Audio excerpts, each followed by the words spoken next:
아멘. 할렐루야. 오늘은 에베소서 5장 1절에서 14절 말씀을 중심으로 하나님을 본받자라는 주제로 말씀을 나눠가기를 소원합니다. 사람은 닮아가는 산물입니다. 아멘. 사람은 응애하고 태어나서 죽을 때까지 자기 멋대로 살아간다고 합니다. 그러나 그렇지는 않습니다. 그렇죠? 닮아갑니다. 그래서 이스라엘 백성들이 이제 쉐마 교육 유명하지 않습니까? 태어나면 어미의 이제 젖을 누르며 어미의 젖을 빨며 그 어미의 가르침을 가지고 그들은 이제 평생 살아갑니다. 얘야 우리 조상들은 이래 했단다. 젖을 물으면서 젖을 빨면서 이제 아담과 하와의 이야기서부터 창조의 이야기서부터 오세오경의 이야기, 자기 부모에게 들은 이야기를 자기 자녀에게 계속 이야기를 해줍니다. 그리하여서 그 아이는 어미의 젖을 빠르며 자기 어미가 들려주는 그 하나님에 대해서 한 인식이 신령 깊숙이 새겨지게 되는 것입니다. 그리고 또 자라가면서 그 어미 아비가 하나님을 섬기고 하나님을 믿는 모습을 보고 그대로 따라 살아가는 것입니다. 이것이 유대 교인들의 특징입니다.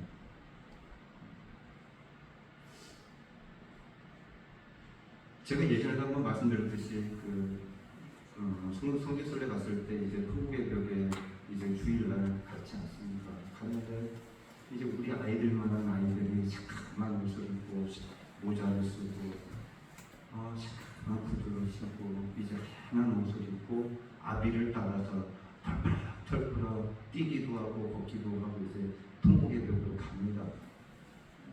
근데 그 아비는 진심 어린 마음으로 가는데 아이는 따라갑니다. 그런데 이제 놀라운 것은 통곡의 벽에서 아비가 이렇게 막 기도하는데 놀라운 것은 그 기도를도 그 자녀가 열심히 따라 뭐라고 말하는 걸 듣지는 못하지만 그 아이도 진짜 기도를 열심히 합니다.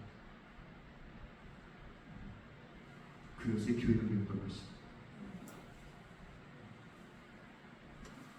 그래서 그들은 하나님을 섬기고 하나님을 의지하며 지금까지 살아오고 하나님은 그들의 민족, 그들을 붙잡아 두시는 것입니다.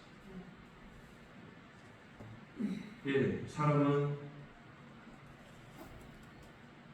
닮아가며 살아가는데 자신이 사랑하는 존재를 닮아갑니다. 믿으십니까? 자녀는 부모를 닮고요. 제자는 스승을 닮아갑니다. 그래서 부모의 가르침이 한 사람의 삶을 결정을 하고요. 선생의 가르치는 스승이 제자의 삶을 결정합니다.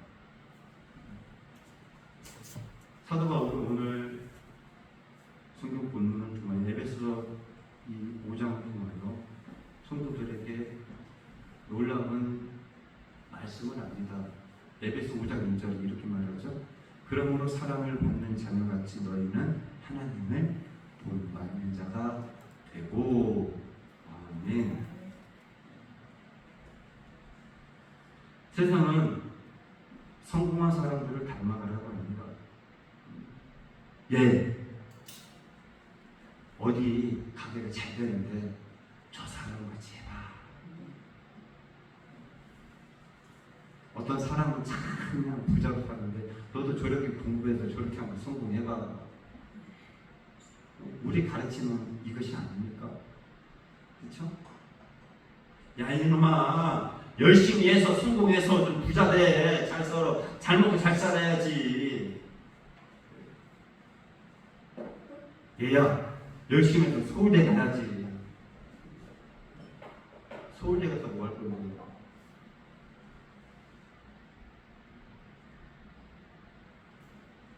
예, 서울대 서울대하면 좋죠.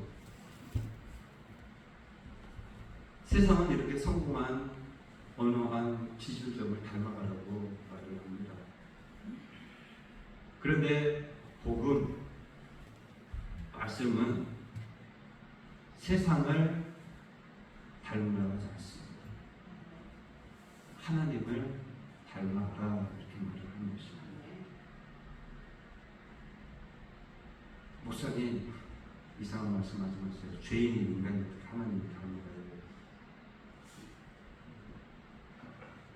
그 답은 오직 복음 안에 예수 그리스도 말씀 안에 있는 줄 믿는데, 오늘 에베소 5장 1절에서 2절에 보니까 어떻게 말씀하시냐면, 첫 번째로 하나님을 사랑을, 하나님의 사랑을 본받으라 이렇게 말을 합니다. 2절에 보니까 이렇게 말하죠. 그리스도께서 너희를 사랑하신 것 같이 너희도 사랑 가운데서 행하라. 그는 우리를 위하여 자신을 버리사 향기로운 제물과 희생 제물로 하나님께 드리셨습니다. 앞에서 제가 오늘 성경 봉독할 때 특이하게 읽었습니다. 그렇죠? 제가 강조하며 읽은 것은 이유가 있습니다. 오늘 1절에서 2절에 보니까 특히 2절에서 쉽게 말하면 사랑 가운데서 행하라 이렇게 말하고 있습니다. 사도 바울은 에베소 교회 성도들에게 하나님을 본받는 삶의 핵심을 무엇이라고 말하고 있느냐? 사랑이라라고 말을 하고 있습니다. 예수 그리스도는요, 여러분을 위하여 자기 자신을 내어주셨습니다. 믿으십니까? 네. 이거는요, 단순한 희생이라는 그 관념이 아니라, 개념이 아니라 죄인을 향한 하나님의 사랑이라는 것입니다. 쉽게 말하면요, 여러분이 지금 살아가면서 저주하고 싫어하고 미워하는 그 상대방을 위하여 자기 자신을 내어 주었다는 것입니다. 그 의미예요, 여러분들. 예수님이 자기 자신을 내어주셨다는 의미는요, 여러분이 그렇게 미워하고 그렇게 싫어하고 그렇게 징그럽게 보기도 싫어하는 그 대상을 위하여서 자기 자신을 내어주신 거예요. 예수님의 사랑의 의미가 그렇다라는 것입니다. 나는 도저히 못해요. 못하겠어요. 그런데 우리 주님은 하신 거예요. 그 대상이 누구라고요? 여러분이었어요. 근데 우리 하나님은 예수님을 보내주셔서 예수님도 하기 싫었는데 하나님의 사랑에 의해서 자기에게 주신 사명이기 때문에 행하셨더라는 것입니다. 한번 생각해 보세요. 죄가 없는데 죄인이라고 합니다. 너는 죄를 졌어. 아니, 내가 뭔 죄를 졌어요? 일을 하는데 직장에서 나는 그냥 아무 죄가 없이 열심히만 일했어요. 그런데 난데없이 비가, 너 죄를 졌어. 내가 봤어. 증거 있어? 아니야, 내가 봤다니까. 너는 죄인이야. 너는 범죄를 저질렀어. 아니, 근거가 없는데 아니라니까. 그것이 우리의 모습이라는 거예요.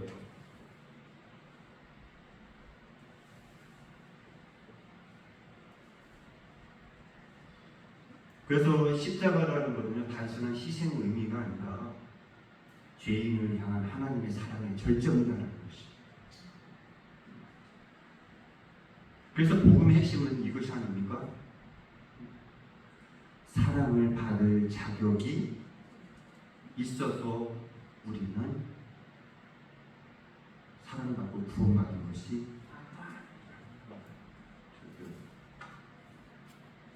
그래서 성경은 말하죠. 우리가 아직 죄인이었을 때에 그리스도께서 우리를 위하여 죽으셨느니라. 하나님의 사랑.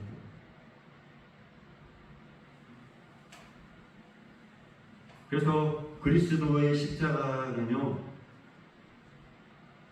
정죄하는 것보다 은혜가 앞섭니다. 우리는 정죄하기 쉽잖아요. 우리 매일매일 정죄하며 살아가잖아요. 그런데 그리스도의 십자가는 은혜를 표방하라고 합니다. 우리는 미워하며 살아갑니다. 그러나 하나님은 말씀했으면 용서하며 살아가라고 합니다. 그리고 우리는 내 중심적으로 다 판단하고 보고 듣고 말하고 합니다.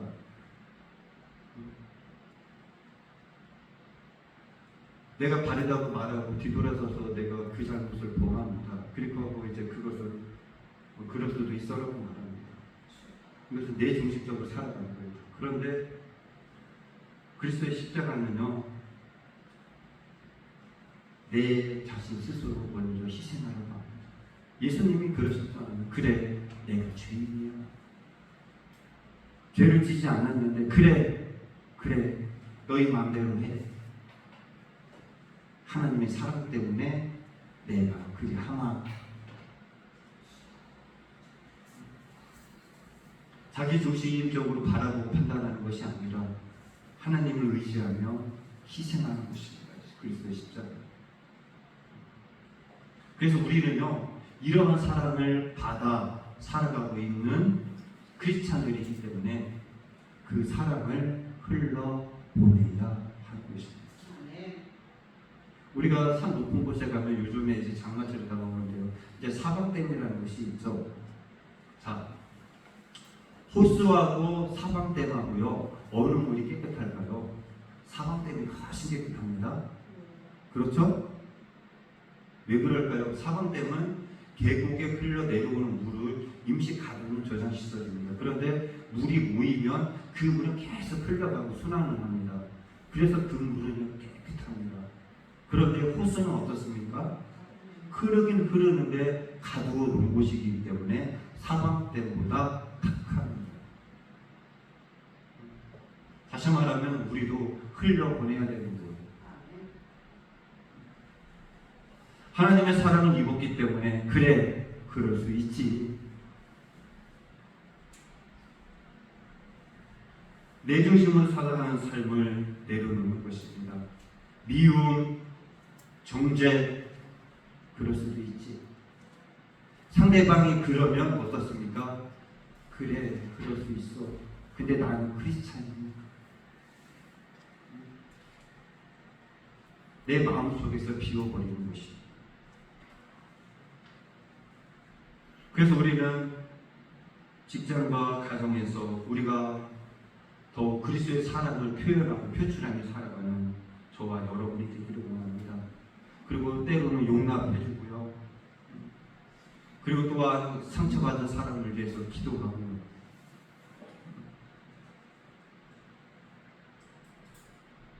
참 이것이 안 되는 것입니다. 저도 참 안 돼요. 고백하죠.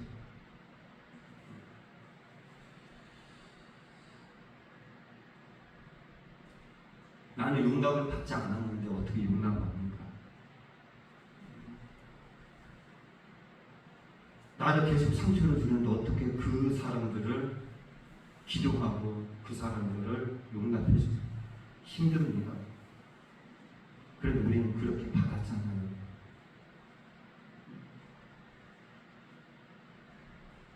저도 지난달 말이 참으로 어려웠지 않습니까? 참 말도 안 되게. 그래서 며칠 동안은요, 잠도 안 오고 참 힘들었어요. 근데 지금은요, 그래, 그럴 수도 있지. 그리고 또한 하나님께서 더 좋은 길로 인도하시기 위해서 하셨겠지. 내보고. 그러니까 내 마음이 자유로워. 우리는 주님의 사랑을 입은 자라는 사실을 깨우쳐보십니다. 그래서 우리도 하나님의 사랑을 본받는 자가 될 때에 우리도 세상에서 그러한 모습을 다닐 수가 있다는 사실. 그리고 두 번째 우리가 고민해 볼 것은요, 하나님을 본받기 위해서는요, 오늘 3절에서 7절에 보니까 어둠의 열매를 버리라라고 말을 하고 있습니다. 앞에서 성도 봉독 드릴 때 강조해서 이걸 말씀드립니다. 사도 바울은 성도들이 버려야 할 죄들을 매우 구체적으로 말을 하고 있습니다. 음행, 더러운 것, 탐욕, 누추한 어리석은 말. 이것뿐이 없을까요? 더 많겠죠.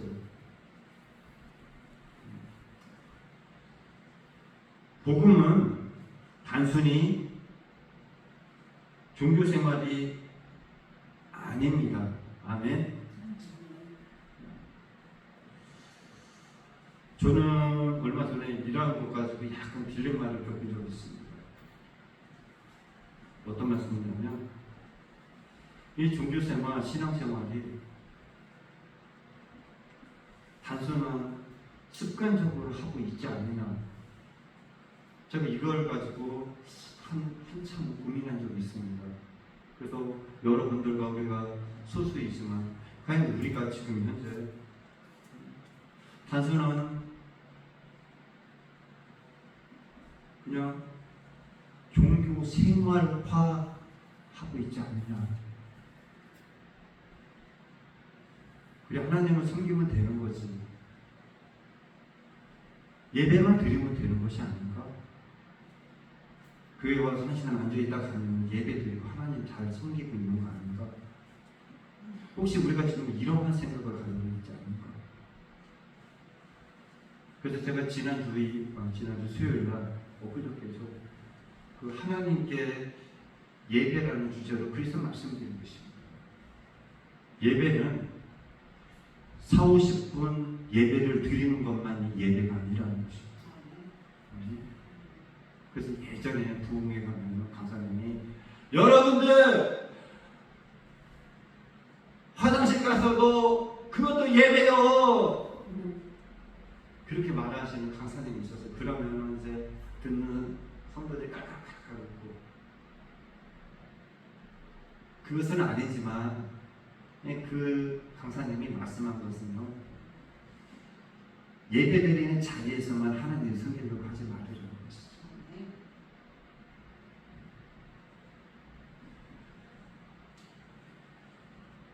종교 생활이 예배, 하나님을 섬기는 것인가?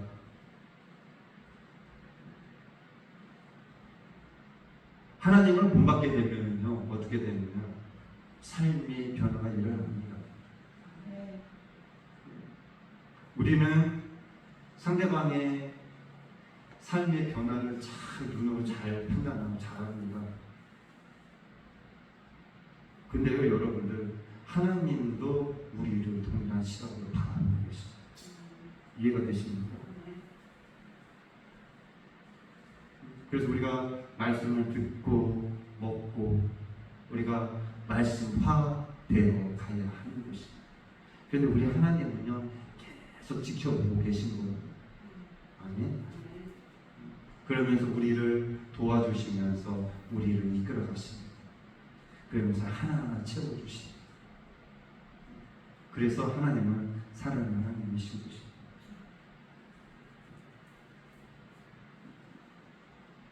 성경에서는 오늘 성경 보면 3절에서 7절은요, 탐욕은 우상 숭배라고 선언합니다. 사람은요, 자기가 좋아하는 것을 섬기게 됩니다. 가장 사랑하는 것을 섬기게 됩니다. 그래서 예전에 제가 한번 말씀을 가르치고 할 때, 성경 공부할 때, 사람의 마음을 이렇게 그려놓고 그 마음 안에 무엇이 가장 많이 자리 잡고 있는가? 예? 하나님과 교회가 차지하고 마음의 자리, 아니면 세상과 자녀들이 차지하는 하나님의 자리, 내가 하고 싶은 것이 차지하고 있는 마음의 자리, 그 자리가 어느 부분이 큰가? 하나님과 교회의 자리가 작고 세상과 내 생각의 차이가 크면요, 그만큼 그것을 사랑하는 것입니다.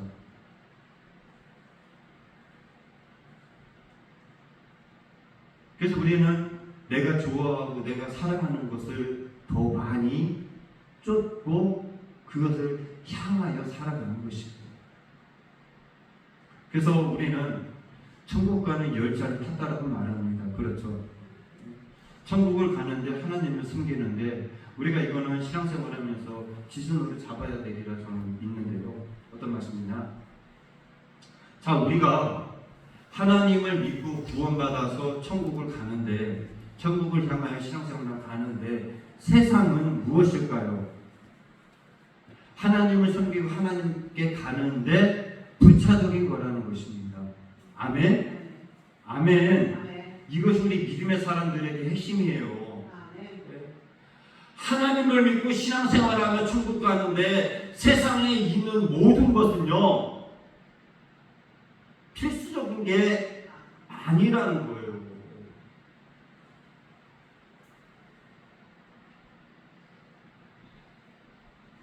하나님을 섬기는데, 하나님을 위해서 하나님의 영광을 나타내는데 도움을 주는 것이라는 것입니다. 학업도 그렇고요, 물질도 그렇고요, 직장도 그렇고요, 건강도 그렇고요, 시간도 그렇다라는 거예요. 예.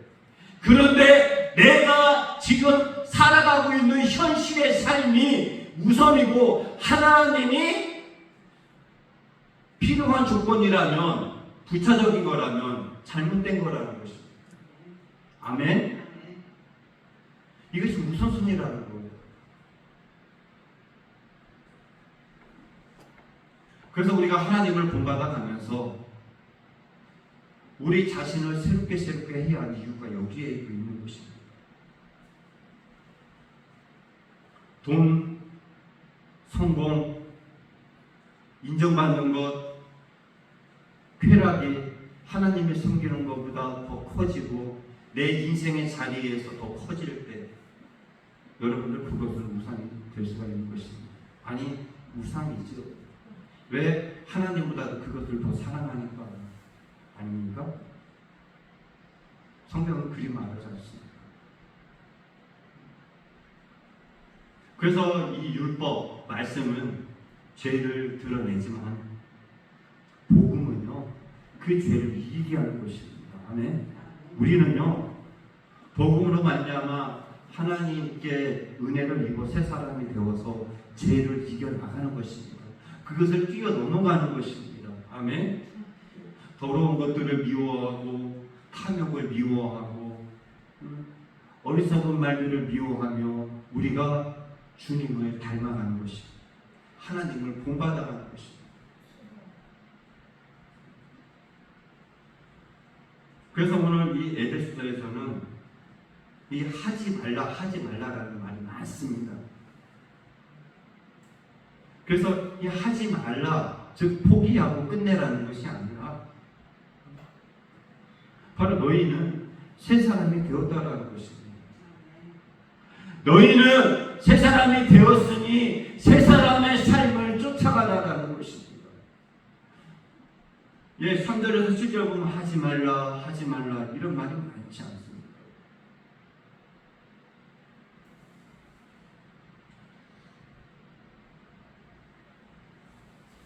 저와 여러분이 살아가면서 꼭 기억하고 한번 되돌아볼 것은 내 삶의 중심이 과연 지금 하나님 중심인가? 내가 지금 하나님 중심으로 살아가는 것인가? 저는 그리 배웠습니다. 신앙생활할 때 직장생활하는 것도 하나님의 영광을 위하여 하기 위해서 하는 것이고 돈을 버는 것도 하나님의 영광을 위하여 하기를 소원해야 되고 건강해야 하는 이유도 내가 치유받아야 되는 것도 하나님의 영광을 나타내야 하기 때문에 우리 크리스천들은 그리 살아갈 때 하나님은 우리를 높이신다는 것입니다. 저는 그리 배웠고 그리 믿고 있습니다. 여러분도 그리 믿고 살아가시기를 부탁드리겠습니다. 그리고 또한 우리는 죄를 너무 가볍게 여기고 있지 않는가? 죄는 가볍게 여겨서 되지 않습니다. 실수하는 것과 죄라는 것은 다릅니다. 죄는요, 하나님이 싫어하고 하나님이 말씀하지 말라는 것 하는 것이 죄라는 것이죠. 그리고 또한 회개를 미루고 있지 않는 것. 그래서 우리가 지난 수요일도 말씀드렸지만 우리 거룩해야 하는 이유는요, 우리는 거룩해야 하는 이유는 우리는 구원받은 자라는 사실입니다. 그래서 항상 뭐 그냥 거룩이라는 걸 이야기하면 그냥 항상 금식하고 항상 회개하고 말조심하고 그것이 아니라 항상 하나님 앞에서 살아간다라는 관념, 생각, 믿음으로 우리 자신을 처복종시키며 내 자신을 돌아보며 최선을 다하는 것입니다. 그것이 거룩이 아닐까요? 마지막으로 오늘 8절에서 14절까지 보면은 빛의 자녀들처럼 행하라라고 사도 바울은 에베소 교회 성도들에게 말을 하고 있습니다. 사도 바울은 오늘 이 말씀 속에서 성도들의 정체성을 선언하는 것입니다. 너희가 전에는 어둠이더니 이제는 주 안에서 빛이라. 아멘. 어둠이 아니고 빛이라는 것입니다. 밝혀주는 사람이라는 것입니다.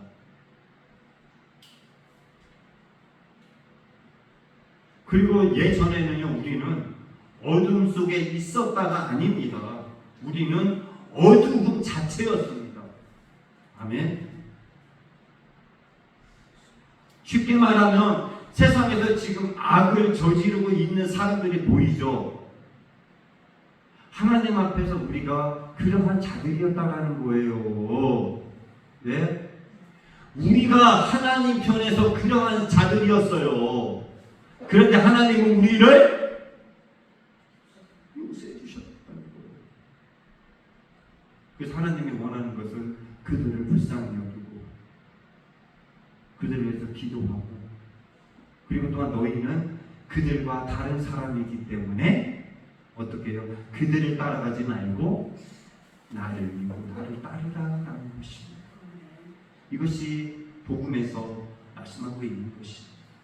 우리는요, 구분된 자라는 것입니다. 아멘. 하나님은요, 이를 통해서 우리에게 무엇을 말씀해 주느냐? 저와 여러분은 구분된 자라는 것입니다. 세상 사람들과 융합이 될 수가 없는 자들이라는 거예요. 가는 길이 다르기 때문에.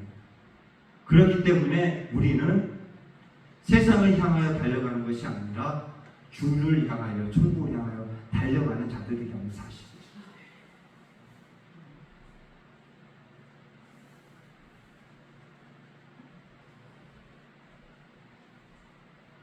사람은 스스로 빛이 될 수가 없습니다. 예수 그리스도만이 빛인 것입니다. 그래서 저와 여러분은요, 빛이 될 수 없어요. 그래서 우리는 빛 대신 주님을 따라가는 것입니다. 그래서 그 빛 대신 주님의 후광에 힘입어서 우리는 살아가는 것입니다. 목사님, 저는 발광하는 사람입니다. 아니에요. 발광 우리 못해요. 빛 못내요. 그래서 성경은 우리를 빛의 열매라고 하지 않습니까? 그래서 우리가 주님의 빛에 힘입어서 착함을 드러내고 의로움을 드러내고 진실함을 드러내며 살아가는 것입니다. 그러면 하나님은요, 예수 그리스도의 그 빛 대신 주님의 빛을 우리 안에 비치게 하시는 것입니다.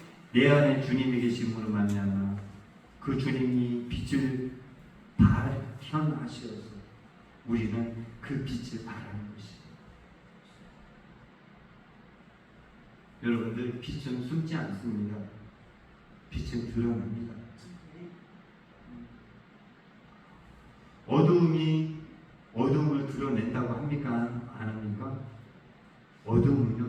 수가 없어요. 어둠 자체이기 때문에. 빛은 그러나 드러내는 것입니다. 그래서 14절은 그리 말을 하고 있습니다. 5장 14절 다 같이 한번 읽어볼까요?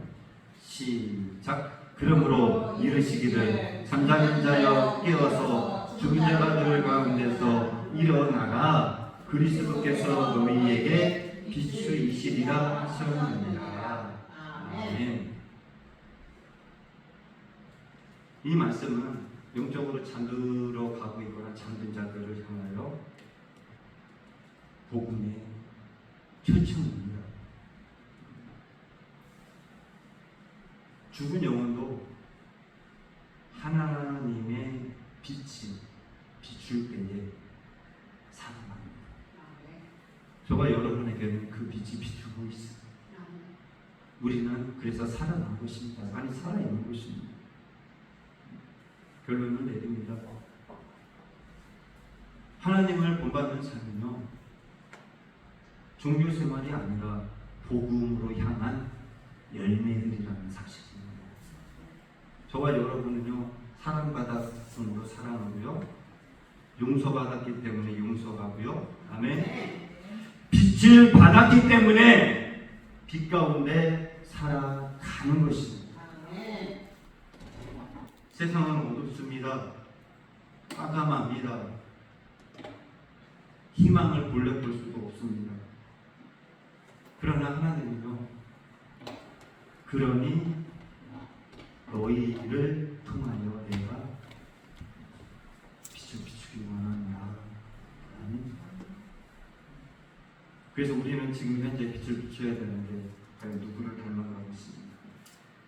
주님을 닮아가고 또한 말씀을 따라가는 저와 여러분 될 때에 하나님은 우리를 통하여 영광받으시고 우리는 그 빛을 비춤으로 말미암아 하나님의 빛이 세상에 드러나게 되리라. 그리 믿어 의심하지 않습니다.